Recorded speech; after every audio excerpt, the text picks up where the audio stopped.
የቅርብ ሰዎቻችን ክህደት ፈጽመውብን ውስጣችን ርርድብን ብሎ ውስጣችን ቁርጥ የሚልበት ክስተት ይኖራል። ነገር ግን ያ ወደ ሌላ ግፍ አይመራንም። ምናልባትም ሰዎቹን ይቅር ልንላቸው እንችላለን፣ ልናቅፋቸው ግን አንችልም ይሆናል። እንዲህ አይነት አጋጣሚዎች ይኖራሉ። ቶልስቶይ ነበር ይህንን ያለው።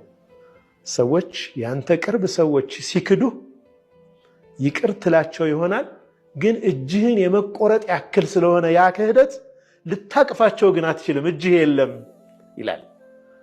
አብረን በምንኖርበት ጊዜ ሰዎች ጋር እንዲህ አይነት ነገሮች ይፈጠራሉ። ሰዎችንም እንረዳቸው። ይቅር ካልክ ምን ችግር አለ? ለምን እንደ ድሮ አትሆንም ልንለው አንችልም።